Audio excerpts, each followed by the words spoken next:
Book title: The House of Uncommon. Book summary: The House of Uncommon is part memoir, part manifesto, a deeply human exploration of what it means to belong, rebuild, and reimagine our collective future. Set against the backdrop of a fractured system and a fast-changing world, this book takes readers on a journey from job site to justice, from lived experience to visionary policy. At its core, this book asks one radical question. What if society was designed for the people it leaves behind? Through stories, sketches, and systems thinking, The House of Uncommon proposes a new architecture for modern life, one where education is open, taxation is fair, and dignity is designed into every step. Drawing inspiration from both carpentry and citizenship, this book lays down blueprints for a future that includes everyone, not just those with titles, wealth, or status. This is not just a policy book.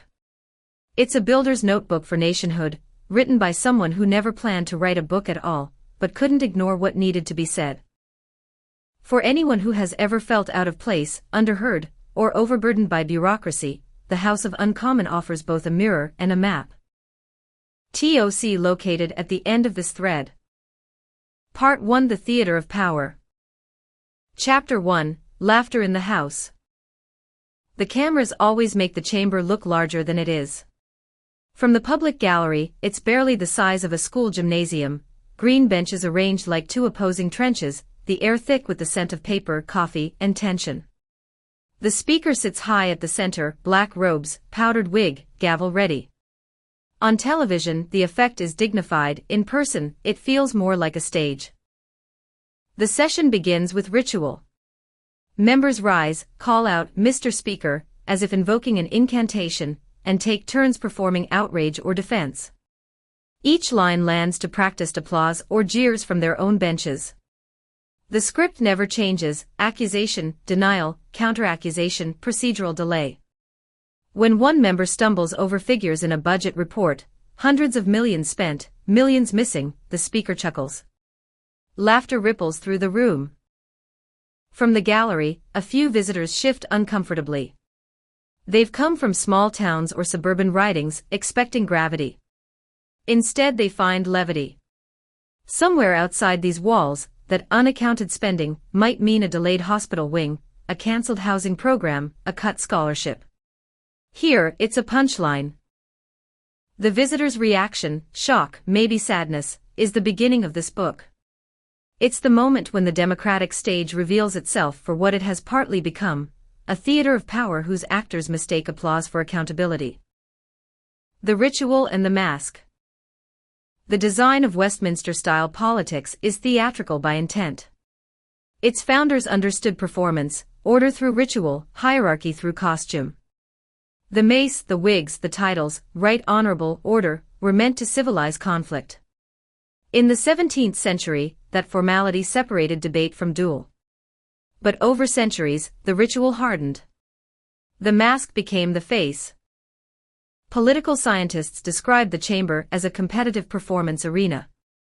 Behavior inside it follows rules of dramaturgy: a script, the agenda, an audience, the media, and characters defined by opposition.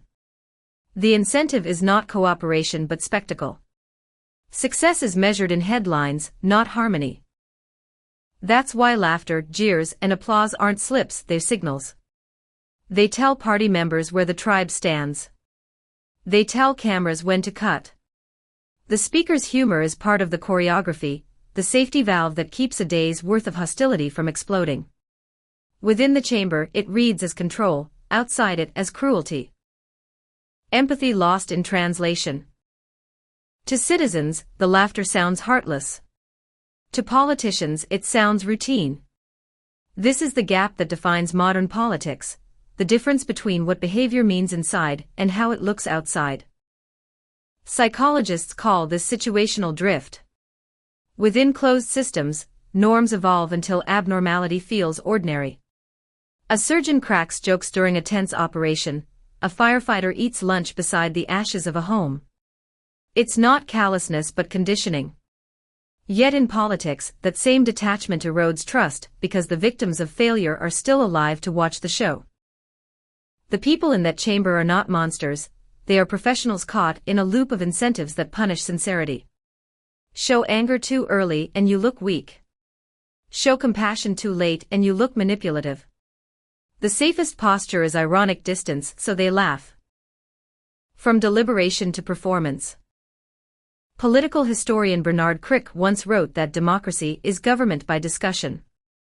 But in many parliaments, discussion has been replaced by display. MPs now speak less to persuade colleagues than to generate viral clips. Soundbites replace substance because attention, not argument, has become the scarce resource. The speaker's chair, elevated like a conductor's podium, was designed to moderate. But modern technology reassigns the audience. Every phone in the chamber is a camera, every line a potential meme. Governance becomes content. Sociologist Irving Goffman, who studied human interaction as performance, might have recognized Question Period as a masterclass in front-stage behavior, the polished, public persona that conceals backstage doubt. The laughter, the jeers, the winks, they are all cues in a centuries-old play whose audience no longer claps for the same reasons. Why citizens feel betrayed. When ordinary people watch and feel revulsion, they're not overreacting, they're witnessing the erosion of ethical empathy. Governance should mirror the governed, instead, it reflects its own reflection. Citizens crave authenticity, but the structure rewards artifice. Over time, that dissonance breeds cynicism, and cynicism is the slow rot of democracy. A recent OECD survey found that in many advanced democracies, fewer than half of citizens trust their legislatures to act in the public interest. In Canada, trust hovers around 45%. Each scandal, each televised smirk, widens that fissure. When trust collapses, participation follows. When participation falls, accountability dissolves.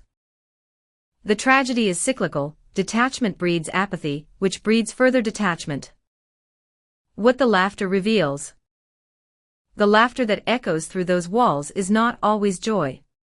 Sometimes it's nervousness, sometimes fatigue. But symbolically, it's the sound of distance, between intention and impact, between the public and its representatives. It tells us that empathy has been outsourced, and the maintenance of power has replaced the meaning of service. The purpose of this book is not to condemn individuals, but to examine the systemic theater that shapes their behavior. The problem isn't that people in power are uniquely unethical, it's that the architecture of power dulls their ethical senses. When institutions demand performance, performers rise. When they reward reflection, statesmen appear. The curtain call. As the session ends, the speaker rises, offers a final procedural joke, and the bench is empty.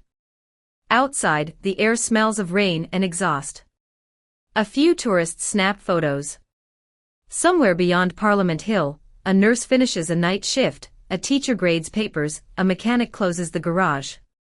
They've all earned their pay quietly, without applause. Inside, the cameras fade to black. Tomorrow, the play begins again.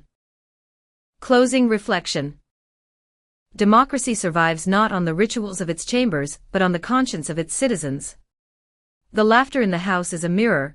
It shows us what happens when institutions forget who's listening. To clean that mirror, we must first dare to look into it, not to scorn but to see. End of Chapter 1. Laughter in the House. Part 1. The Theater of Power. Chapter 2. The Architecture of Ritual. How Tradition Becomes Distraction. 1. The Weight of Ceremony. The session always begins the same way. A clerk in black robes carries the ceremonial mace into the chamber. Members rise, the speaker bows, the anthem plays. The moment lasts less than a minute, yet it anchors every debate that follows. The ritual is centuries old, borrowed from the British Parliament, which in turn borrowed from royal courts. Its purpose was once practical, to impose order in a room full of rivals, to remind all present that the law, not the monarch, held ultimate authority. But like many relics of power, the symbol has outlived its context. Today, the ceremony functions less as a reminder of law and more as a reminder of hierarchy. The ritual calms participants while quietly instructing citizens, this is not your space. 2. The origins of the mask. When Britain's first parliaments formed in the 13th century, debate often ended in bloodshed. Members shouted, fought, sometimes drew swords. To prevent chaos, the Speaker's chair was created, literally raised above the floor, to symbolize neutrality and order. Robes and wigs followed, borrowed from the judiciary to lend gravitas. These inventions worked. The pageantry converted conflict into procedure. But over centuries, form hardened into fetish. What began as restraint became theater, the costume became a shield. Sociologist Max Weber called this transformation the routinization of charisma. Institutions, he said, codify what once was spontaneous, passion becomes policy, innovation becomes habit. In politics, that habit is ritual, the mask that allows individuals to act without constantly questioning why. 3. A language as armor. Ritual doesn't end with costumes. It extends into language. The honorable member opposite. Order. Order. Will the minister please clarify? Each phrase sounds polite but serves a deeper purpose. It turns moral disputes into procedural ones. By replacing "you lied" with "the member is mistaken," civility is maintained, but moral clarity fades. Over time, this verbal choreography becomes self-referential. Debates revolve around process rather than substance. The system begins to speak to itself, not to the public. Citizens hear noise instead of meaning and disengage. In a sense, language is the institution's immune system. It neutralizes moral infection by translating passion into protocol. 4. The power of predictability. Ritual also offers comfort. In a world of constant flux, predictable forms create psychological safety. Soldiers march, judges wear robes, parliaments open with prayer. Predictability reduces anxiety. But when predictability becomes rigidity, adaptability dies. The procedures meant to keep chaos out start keeping change out too. Parliamentary committees sometimes spend more time debating procedure than policy. The system protects its rhythm even when the melody is wrong.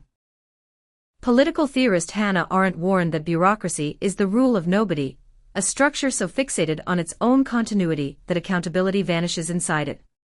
Ritual is bureaucracy's spiritual cousin, comfort without conscience. 5. The aesthetic of authority. There's also the visual effect. The robes, the wood paneling, the Latin mottos, they project continuity, which can inspire respect but also intimidation. To the uninitiated, it all looks sacred, to the insiders it feels safe. Architecture itself participates.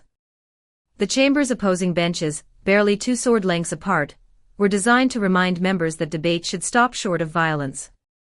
Today, that physical design amplifies polarization, 2 sides facing off like rival teams, no round tables, no shared center.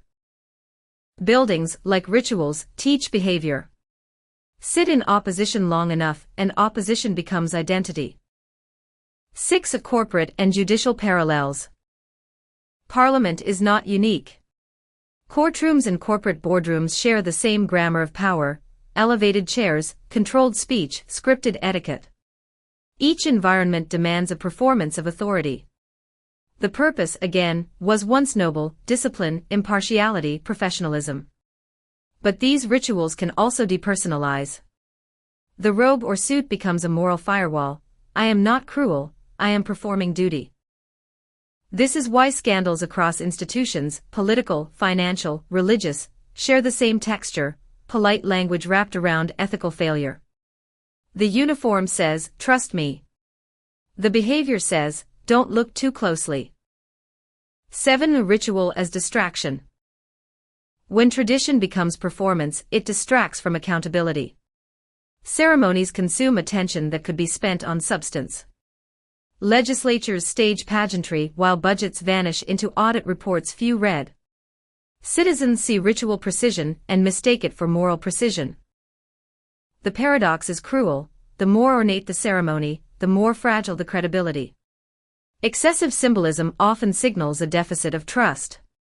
As public faith declines, institutions decorate themselves further, hoping grandeur will substitute for grace. Eighth, the modernization trap. Calls for reform often focus on optics, removing wigs, streaming debates, diversifying dress codes. These help, but they don't change incentives. The deeper modernization lies in behavior, transparent budgeting, plain language laws, participatory hearings. Some legislatures have begun experimenting. In Iceland, citizens help draft bills online. In Taiwan, the parliament uses digital platforms for public consultation. These modest innovations reduce the distance between the governed and the governing. They replace ritual with relationship. 9. Toward rituals of accountability. Ritual itself isn't the enemy, meaningless ritual is. Societies need ceremony to mark purpose. The challenge is to update the symbolism. Imagine if parliamentary sessions opened not with a mace, but with the Auditor General's most recent integrity report, if every budget reading included a citizen scorecard, if new members swore not only an oath to the crown but a vow of transparency to the people. Those, too, are rituals, but ones that serve awareness rather than amnesia. 10. Closing reflection. Tradition gives a nation its memory, reform gives it its conscience. When institutions mistake nostalgia for virtue, they drift into theater. When they reimagine ritual as service, they regain meaning. The cure for hollow ceremony isn't destruction, it's redesign.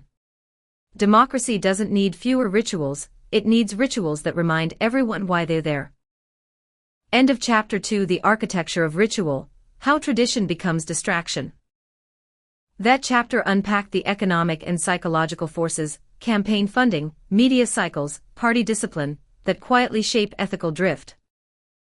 This next chapter is balanced and fact-based. It will use research from political science, economics, and behavioral psychology to explain why institutions drift toward self-interest. Part 2. The Incentive Machine. Chapter 3. How Systems Reward the Wrong Behavior. 1. The Hidden Engine. Every system runs on fuel. For democracies, that fuel isn't oil or electricity.